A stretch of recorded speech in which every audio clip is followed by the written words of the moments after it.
I'm John McCullough, and we are here today at the Katie National Forum, New Sciences and New Directions in HIV. And my guest today is Dr. Johnmark Opondo. You're from Saskatchewan, Johnmark. What do you do there? Yes. Yeah, Johnmark Opondo, as you said. I'm the medical health officer for the HIV provincial leadership team. So we've been talking today about designing systems to holistically meet the needs of clients.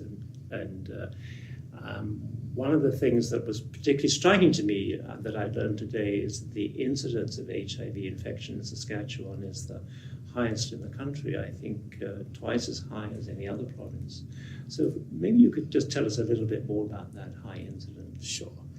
So from about between 2002 and 2003, I think we realized something was going on in Saskatchewan because our numbers were going up. Mm-hmm. Saskatchewan has a relatively small population, and our numbers in 2009 peaked to a rate of 19 per 100,000 cases, which, to put it in context, is twice the Canadian average, or slightly more than twice, which at that time was about 8.2 per 100,000.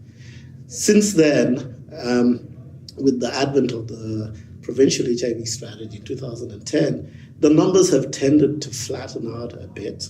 We're at around 17 now. So we're kind of starting, I think, a downward trend, but we're still set higher than the provincial rate. And then the national rate, sorry. And I think it's an important issue to understand because I think there's a variety of factors. So what is driving those factors? So I think the main driver and the key driver is probably injection drug use and addictions in our province in Saskatchewan is actually unique in the sense that if you compare drug use behavior and the drug of choice, between Eastern and Western Canada, there's actually quite a marked difference. Mm-hmm. In Saskatchewan in particular, but I think in Western Canada, so from the prairies going west to BC, you begin seeing drugs like cocaine as an illicit drug of choice and other opioids being used more and more. Mm-hmm. While if you move eastwards, even though there is cocaine, they tend to smoke it rather than inject it. And when you inject drugs, especially you inject in a group, that always brings the risk of spread of bloodborne pathogens. So, John, can you describe now to me what your strategy is to address this particular infection, which is unique, as you've just said, and how particularly you do that in a holistic kind of way? So, part of the theme for the Katie conference that we're attending currently is about integration and in our Saskatchewan context, taking into account the diverse and the large geography of Saskatchewan, it is particularly important because one of our key pillars in our strategy is engaging and mobilizing the community to really recognize this as a problem and to begin taking action. Some of the more specific things that we are trying to do is finding ways in which communities can respond, which within their capacity.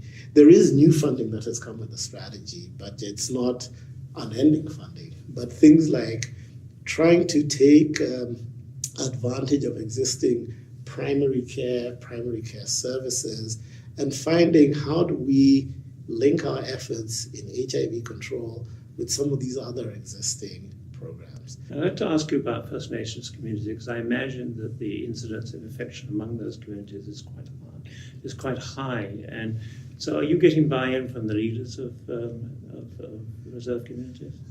I would say things have changed. Certainly in 2013, we are at a much better place than we were, I would say, prior to the strategy or even earlier on in the strategy.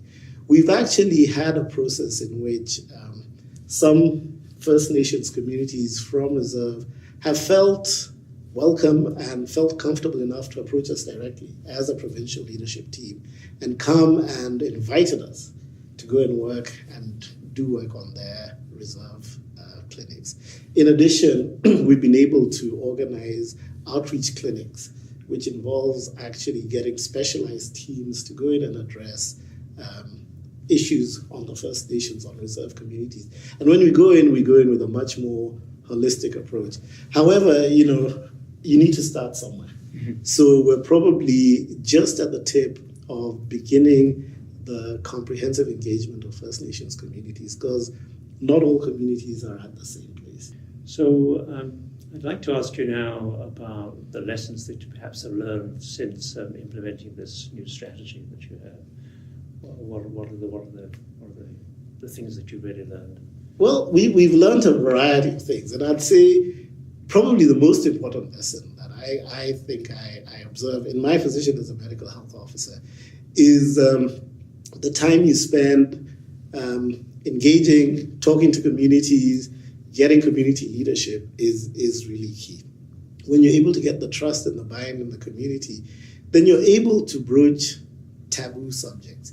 In our setting, HIV transmission is closely linked with the use of drugs and injection drugs. So that's a delicate conversation. Mm-hmm. It's something that you can't take lightly. So that having local leadership be with us and speak in the same voice has been important.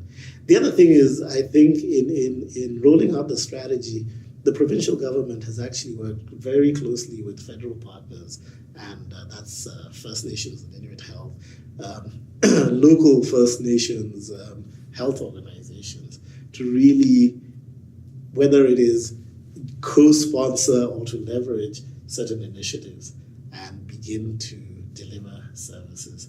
And I think the proof of this is if you go back and look on the provincial website on some of our health messaging and social marketing campaigns. In fact, it's members of First Nations government, whether it's the local chief, whether it's the health director, or whether it's one of the nurses from their clinics. They're often the spokespeople for some of our messaging. So I think there's been a level of buy-in which has been important and has kept us. The thing which we don't want to forget is to address our epidemic in Saskatchewan, we need to address the issues of addictions and address some of the social determinants issues. And I think the difference with our provincial strategy is there has been funding specifically to help us advocate for issues around housing, issues around transportation. We're trying to link up with some of our methadone services and other addictions treatment services. So beginning to really address where the two epidemics meet has been important. Well, thank you very much for sharing this very creative strategy around reducing the incidence of infection in your province and for meeting the needs of the people who live there. So thank you. Well, thank you very much, John, and thanks for inviting us to interview. And I'm John McCullough from PositiveLight.com.